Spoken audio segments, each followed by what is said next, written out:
Assalamualaikum warahmatullahi wabarakatuh. Nama saya Reni Setiasi dengan NIM 210207110 akan menjelaskan mengenai distribusi frekuensi. Apa itu distribusi frekuensi? Distribusi frekuensi merupakan penggelompokan data ke dalam beberapa kelompok atau kelas dan kemudian dihitung banyaknya data yang masuk ke dalam tiap kelas. Lalu kapan sih digunakan distribusi frekuensi ini? Distribusi frekuensi ini digunakan pada saat penelitian-penelitian dengan ukuran populasi yang besar memberikan data yang banyak sekali. Untuk meringkas penyajiannya, data distribusi frekuensi ini digunakan. Kemudian terdapat kekurangan dan kelebihan pada distribusi frekuensi ini. Kelebihannya yaitu kumpulan data dapat lebih mudah dipahami karena mendapatkan gambaran secara menyeluruh dengan lebih cepat.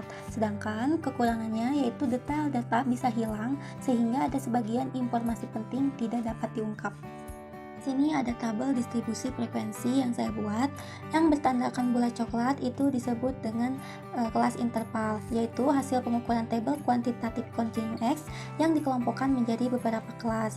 Yang bertanda bulatkan krem itu disebut dengan ujung kelas interval, yaitu nilai maksimum dan minimum kelas tertentu. Yang saya beri tanda hijau itu dinamakan frekuensi, yaitu bilangan yang menyatakan banyaknya data yang terdapat pada setiap kelas interval. Kemudian tabel yang saya buat merupakan tabel kelas tertutup, maka tidak mempunyai ujung bawah dan atas kelas, batas bawah dan atas kelas, panjang kelas, dan nilai tengah. Sini ada jenis-jenis tabel distribusi frekuensi. Yang pertama ada distribusi frekuensi relatif 1. Nah, distribusi frekuensi relatif 1 ini sama saja dengan contoh yang sebelumnya, namun bedanya di sini ada menggunakan presentase. Presentase ini dihasilkan dari frekuensi dikali 100 dibagi total frekuensi. Contohnya di sini frekuensinya 20 dikali 100, total frekuensinya 339, maka hasilnya 5,89%. Kedua ada tabel distribusi kurang dari dan lebih dari. Nah, di kurang dari ini kenapa 11,5? Karena rumusnya yaitu ujung kelas dikurangi 0,5. Tadi ujung kelasnya 12, maka di sini 12 dikurangi 0,5 sama dengan 11,5.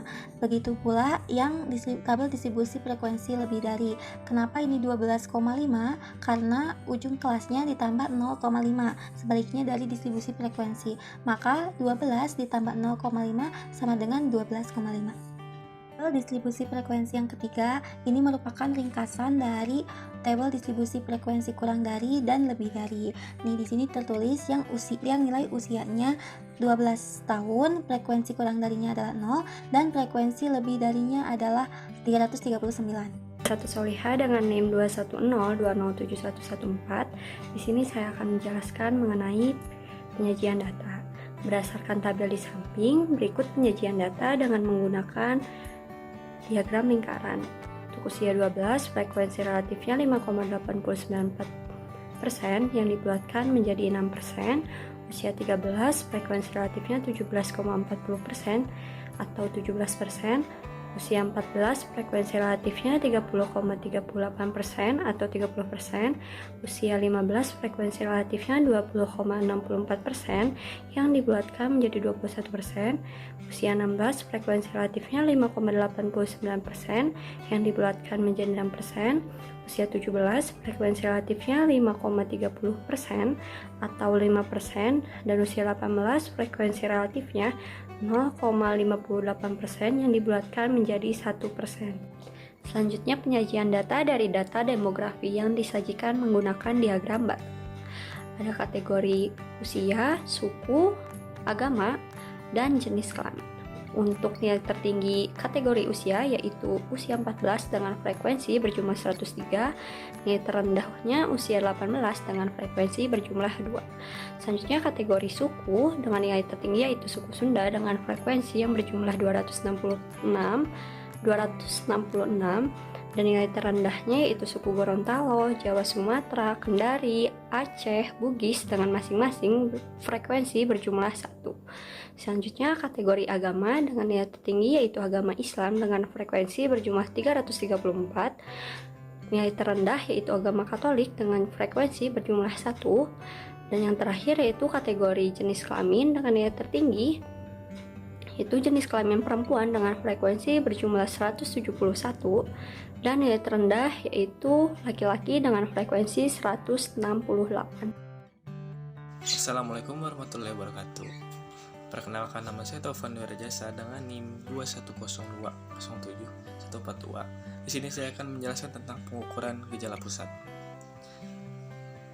Pengukuran gejala pusat merupakan suatu ukuran yang digunakan untuk mengetahui kumpulan data yang mengenai sampel atau populasi yang disajikan dalam tabel atau diagram yang dapat mewakili sampel atau populasi. Terdapat 3 pengukuran gejala pusat. Yang pertama, mean. Mean merupakan nilai yang diperoleh dengan menjumlahkan semua nilai data dan membaginya dengan jumlah data. Yang kedua, median. Median adalah suatu nilai yang membagi data menjadi 2 bagian yang sama banyaknya. Setelah 2 data tersebut diurutkan dari yang terkecil sampai yang terbesar. Yang ketiga, modus. Modus adalah suatu bilangan atau keterangan yang mempunyai frekuensi tertinggi atau bilangan yang sering muncul. Selanjutnya, analisis data ukuran gejala pusat. Yang pertama, mean dari data tunggal. Di sini rumusnya itu X sama dengan nilai rata. XI dibagi XN, yaitu XI-nya adalah jumlah total data dibagi jumlah banyaknya data, itu N. Selanjutnya kita masukkan X sama dengan dari interval yang terkecil dari tabel usia, yaitu 2 tambah 18 tambah 20 tambah 59 tambah 67 tambah 70 dan tambah 103 dibagi 7, itu banyaknya data tersebut. Setelah dijumlahkan, hasilnya adalah 339 bagi 7.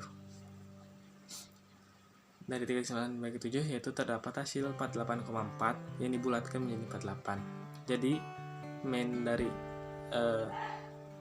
tabel usia adalah 48. Selanjutnya, mean data kelompok. Dari mean data kelompok, pertama kita harus mengetahui titik tengah dari data kelompoknya. Data tengah ini dapat dari interval ditambah lalu dibagi 2. Langsung saja kita coba, yaitu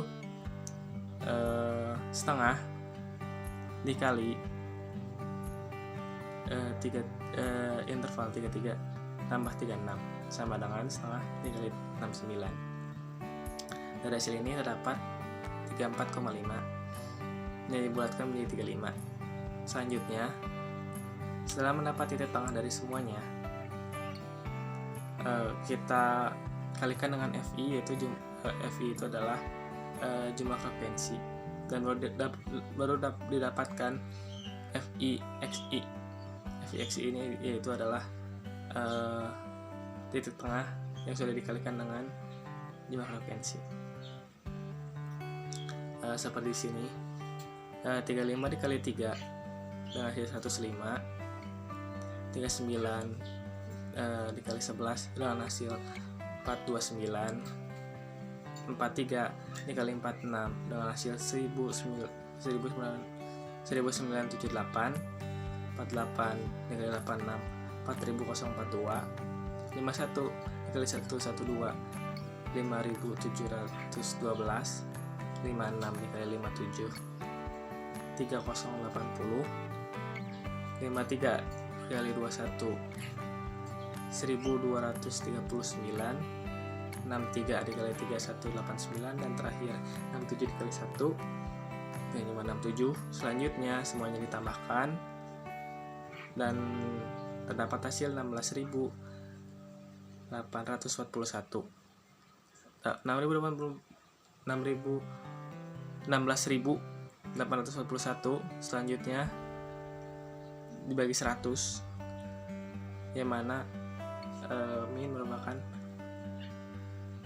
100, lalu dibagi 100 dan terdapatlah hasil 168,41 Diperoleh rata-rata hitungannya itu 16,81 dari data kelompok tersebut. Selanjutnya adalah median. Median di sini adalah median untuk data tunggal. Saya mengambil contoh dari data jenis kelamin. Rumus dari min adalah min X dalam kurung N tambah 1 bagi 2. M ini median, N jumlah data, dan X adalah nilai data. Lanjut, langsung kita masukkan. Min sama dengan X dikali N tambah 1 bagi 2 sama dengan median sama dengan X bagi jumlah data keseluruhan, yaitu 339 tambah 1 bagi 2. Terdapatlah hasil X sama dengan 340 dibagi 2. Jadi X adalah 170. X ini adalah X data 170 yang dilihat dari tabel terdapat pada jumlah frekuensi dari perempuan, sehingga hasilnya.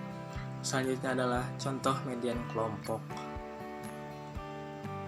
dengan rumus median ME median data sama dengan TB tepi bawah atau kelas median, K panjang kelas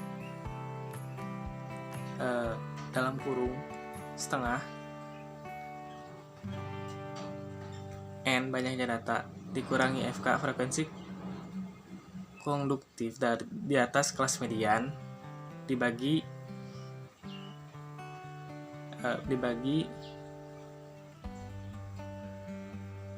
P, yaitu frekuensi pada kelas median. Pertama kita mencari XN-nya, yaitu X jumlah data 339 dibagi 2. Terdapatlah X169,5 yang dibulatkan menjadi 170 seperti yang dilihat. 170 terdapat pada letak 5, yaitu di antara 49 sampai 52. Selanjutnya untuk mencari TB, yaitu 49 dikurangi 0,5 yang sama dengan 48,5. Selanjutnya K panjang kelas, yaitu 4, yaitu 33 dikurangi 37 dan terdapat 4. Selanjutnya kita masukkan ke rumus.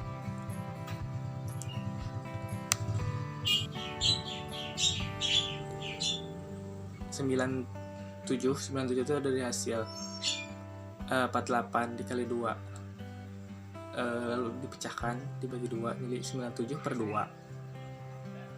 tambah 4 dibagi ditambah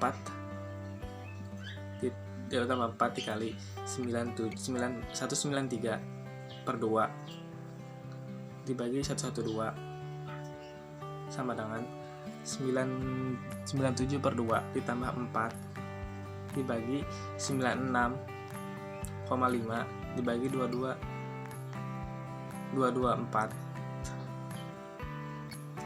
lalu 97,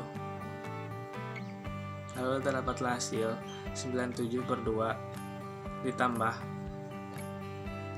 386 per 224.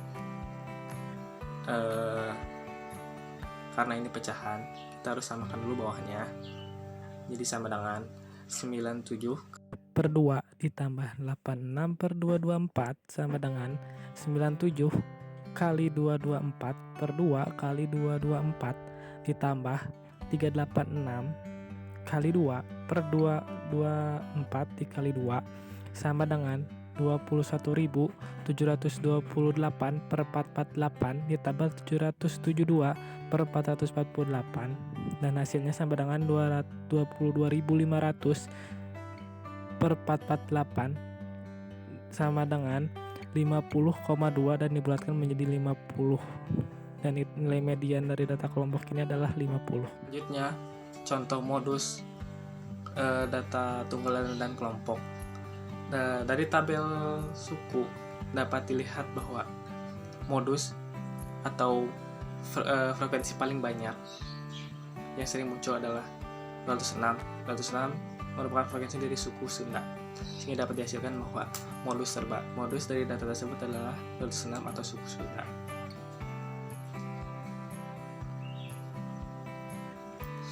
Selanjutnya modus data kelompok. Modus data kelompok di sini adalah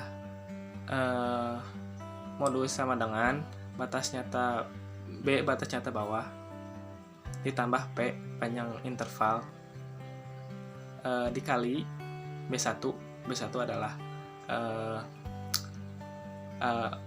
data paling banyak keluar modus data dikurang frekuensi sebelum modus data dibagi B1 ditambah B2. B2 adalah banyaknya data atau modus data, frekuensi modus data ditambah frekuensi setelah modus data. Selanjutnya dimasukkan untuk mencari batas nyata. Di sini kita melihat bahwa yang paling banyak keluar adalah frekuensi dari 112. 112 terdapat pada interval 49 sampai 52.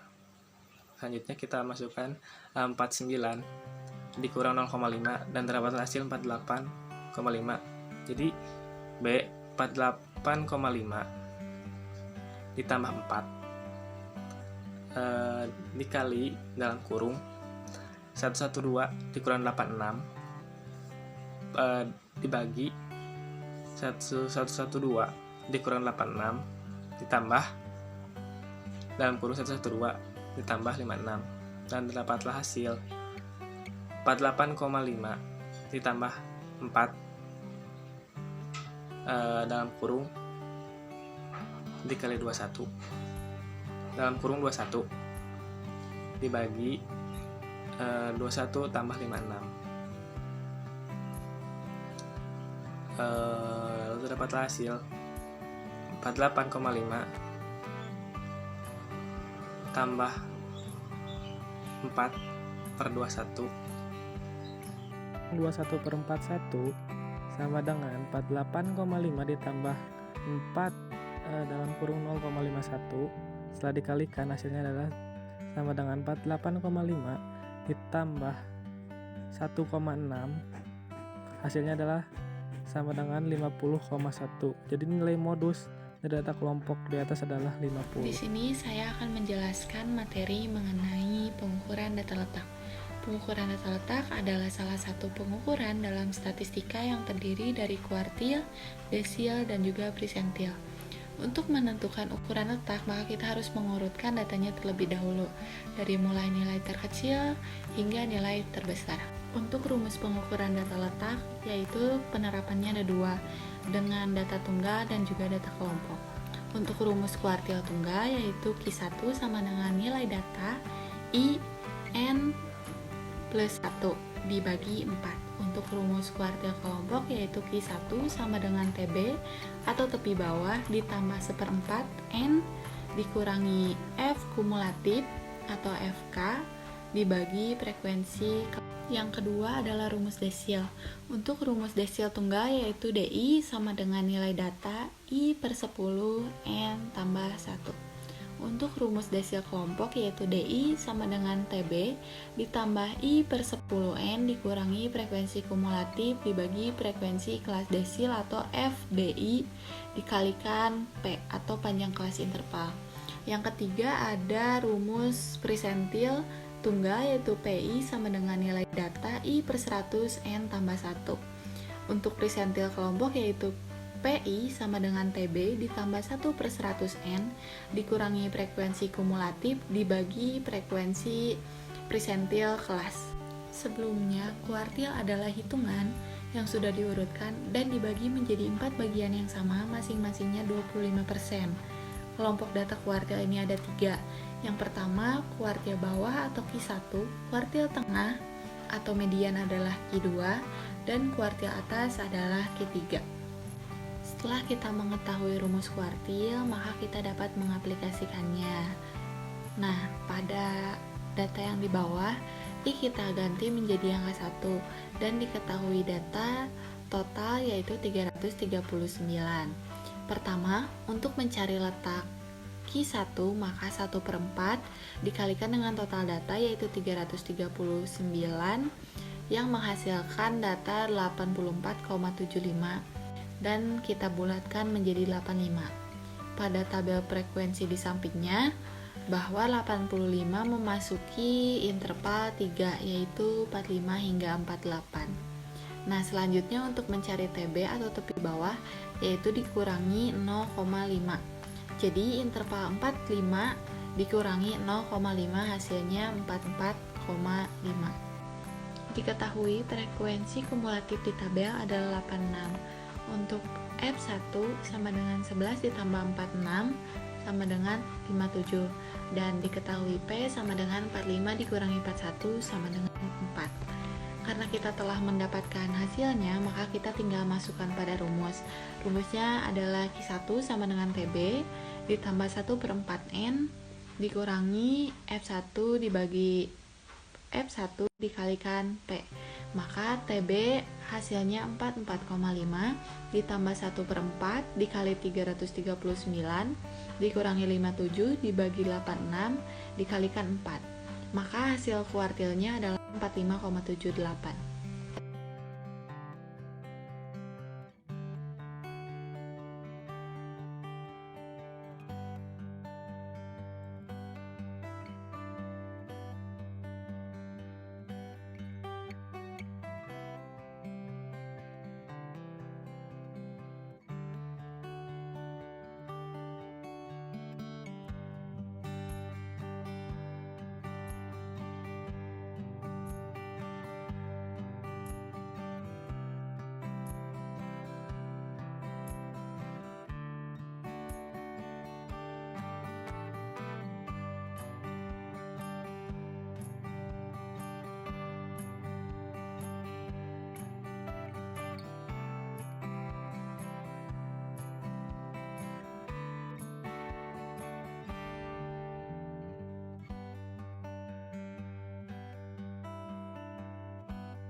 Untuk selanjutnya yang saya akan bahas yaitu pengertian teknik pengumpulan data. Teknik pengumpulan data adalah cara yang digunakan untuk mengumpulkan informasi atau fakta-fakta yang ada di lapangan. Pengumpulan data dilakukan untuk memperoleh informasi yang dibutuhkan dalam rangka mencapai tujuan penelitian. Sebelum melakukan penelitian, seorang peneliti biasanya telah memiliki dugaan berdasarkan teori yang ia gunakan. Dugaan tersebut disebut hipotesis. Untuk membuktikan hipotesis secara empiris, seorang peneliti membutuhkan pengumpulan data untuk diteliti secara lebih mendalam. Proses pengumpulan data ditentukan oleh variabel-variabel yang ada di dalam hipotesis. Pengumpulan data dilakukan terhadap sampel yang telah ditentukan sebelumnya. Data adalah suatu yang belum memiliki arti bagi penerimanya dan masih membutuhkan adanya pengolahannya. Lalu untuk jenis data menurut cara memperolehnya, yaitu dibagi dua, data primer dan data sekunder. Untuk data primer yaitu data yang dikumpulkan dan diolah sendiri oleh peneliti langsung dari subjek atau objek penelitian. Lalu data sekunder yaitu data yang didapatkan tidak secara langsung dari objek atau subjek penelitian. Selanjutnya yaitu jenis data menurut sumbernya. Data ini kita ambil dari data internal dan eksternal. Data internal yaitu data yang menggambarkan keadaan atau kegiatan dalam sebuah organisasi. Lalu data eksternal yaitu data yang menggambarkan sesuatu keadaan dan kegiatan di luar sebuah organisasi. Lalu ada juga data menurut sifatnya. Ada kuantitatif, ada kualitatif. Kuantitatif yaitu data berbentuk angka pasti yang dapat diukur atau dapat dihitung menggunakan variabel angka atau bilangan. Lalu data kualitatif yaitu data yang menggunakan angka atau data dari penjelasan kata verbal sehingga tidak dapat dianalisis dalam bentuk bilangan atau angka. Selanjutnya yaitu pengambilan data sampling.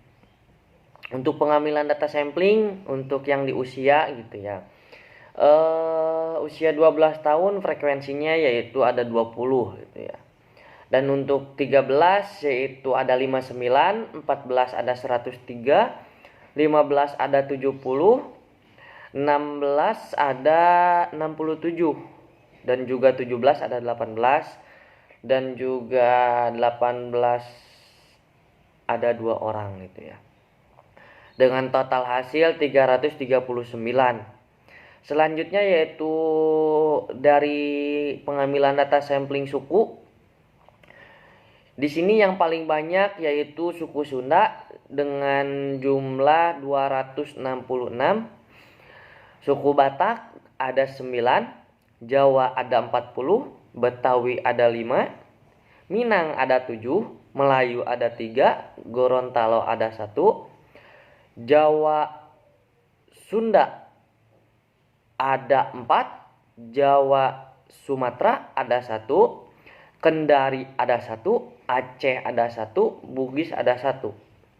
Dengan total yang sama 339. Untuk pengambilan data sampling yaitu agama ada Islam, Kristen, dan juga Katolik. Dengan jumlah Islam ada 334, Kristen ada 4, Katolik ada 1. Dan juga jenis kelamin. Untuk jenis kelamin putri ada 171 dan laki-laki ada 168. Dengan total jumlah sama yaitu 339. Uji korelasi bertujuan untuk mengetahui tingkat keeratan hubungan antara variabel yang dinyatakan sebagai koefisien korelasi. Jenis hubungannya bisa positif, bisa juga negatif. Nah, dasar pengambilan keputusannya kita lihat pada nilai signifikasinya. Jika nilai signifikasi kurang dari 0,05 maka dapat dikatakan berkorelasi. Begitupun sebaliknya. Lalu untuk mengukur derajat hubungan variabelnya apakah lemah, sedang, ataupun kuat berpatokan pada nilai korelasi persennya. Jika sudah sampai pada nilai minimal 0,3 maka dapat dikatakan ada korelasi. Nah, pada tabel output SPSS terlihat semua nilai signifikasi menunjukkan angka 0,00 yang dimana semua variabel berarti saling berkorelasi satu sama lainnya. Lalu pada nilai korelasi persennya semua variabel menunjukkan nilai lebih dari 0,3, maka dapat dikatakan bahwa semua variabel saling berkorelasi dengan derajat terentang dari sedang hingga kuat dengan tanda bintang 2 yang berarti two-tailed, artinya sangat signifikan. Terima kasih. Hasil dari analisis correlation experiment menghasilkan yaitu jumlah datanya berjumlah 339. Maka bisa dikatakan data ini lengkap dan akurat. Untuk nilai signifikasinya, analisis eksperimen ini menghasilkan nilai 0,00 yaitu lebih kecil dari 0,5.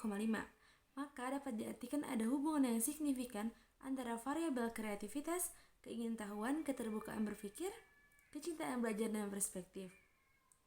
Untuk nilai correlation coefficientnya sendiri yaitu bernilai 0,485. Maka bisa diartikan sangat kuat atau hubungannya positif. Antara variabel ini memiliki hubungan searah antara variabel kreativitas, keingintahuan, keterbukaan berpikir, kecintaan belajar, dan perspektif ini memiliki hubungan searah yang dimana memiliki arti jika kreativitas memiliki nilai yang tinggi, maka keingintahuan, keterbukaan berpikir, kecintaan belajar, perspektif pun akan memiliki nilai yang tinggi. Sedangkan jika kreativitas rendah, maka akan sangat berpengaruh pada keingintahuan, keterbukaan berpikir, kecintaan belajar, dan perspektif yang juga rendah. Assalamualaikum warahmatullahi wabarakatuh. Perkenalkan saya Syakira Diva dengan NIM 21020710. Kali ini saya akan menjelaskan tentang analisis regresi linear sederhana. Sebelum lebih jauh lagi, kita harus tahu apa itu analisis regresi linear. Analisis regresi linear adalah metode statistika yang kita gunakan untuk mengetahui hubungan pengaruh antar dua variabel. Satu variabel akan disebut sebagai variabel prediktor atau variabel penyebab, dan satu lainnya akan disebut sebagai variabel respon. Nah, analisis regresi ini digunakan untuk mengembangkan pemahaman kita yang lebih dalam lagi tentang hubungan antar dua variabel. Lalu kapan kita menggunakan analisis regresi ini? Kita menggunakan analisis regresi ini saat kita ingin memprediksi nilai dari variabel respon berdasarkan hasil dari nilai variabel prediktornya. Untuk contohnya, saya akan menggunakan data skala school well-being dan skala optimisme. Untuk analisis regresi sederhana ini hanya membutuhkan dua variabel. Jika variabel prediktornya lebih dari satu atau multiple, maka nantinya akan digunakan analisis regresi berganda. Nah, pada data ini saya menggunakan skala school well-being sebagai variabel prediktornya, sebagai variabel penyebab, dan skala optimisme sebagai variabel responsnya. Selanjutnya, data-data tersebut saya masukkan ke dalam software SPSS dan nantinya akan keluar output seperti yang pada gambar. Ada beberapa tabel dan saya akan mencoba menginterpretasikan tabel itu satu persatu. Yang pertama, tabel yang di atas menjelaskan tentang variabel yang dimasukkan dulu serta metode yang digunakan. Dalam hal ini tadi variabel yang digunakan adalah skala school well-being sebagai variabel penyebab dan variabel optimisme sebagai variabel responsnya, dan metode yang digunakan adalah metode enter. Lalu tabel yang di bawahnya menjelaskan tentang besarnya nilai korelasi R, yaitu pada tabel terlihat 0,62. Nah, dari output tersebut diperoleh juga koefisien determinasi atau R-square-nya sebesar 0,3084 yang mengandung pengertian bahwa variabel school well-being ini memberikan pengaruh terhadap variabel optimisme itu sebesar 38,4%. Lalu selanjutnya ada tabel ANOVA dan tabel koefisien. Sebenarnya tabel ANOVA ini biasa digunakan untuk regresi linear yang berganda. Namun saya akan mencoba menjelaskan hasil dari outputnya. Tabel dari output tersebut menjelaskan bahwa nilai F hitung sebesar 210,413 dan nilai signifikansinya 0,000 yang mana kurang dari 0,05. Maka berdasarkan model regresi ini dapat dikatakan bahwa variabel school well-being memang mempunyai pengaruh terhadap variabel optimisme. Lalu pada tabel koefisien terlihat nilai konstantanya sebesar 20,028 dan nilai B-nya sebesar 0,314. Nilai 20,028 ini mengandung arti bahwa nilai konsistensi atau konstanta dari variabel school well-being adalah 20,028. Sedangkan koefisien regresi yang bernilai 0,314 tadi berarti setiap pertambahan 1% dari variabel school well-being akan berpengaruh terhadap nilai optimisme. Nilai optimisme akan bertambah pula sebesar 0,314. Lalu koefisien regresinya bernilai positif, maka pengaruhnya merupakan pengaruh yang positif.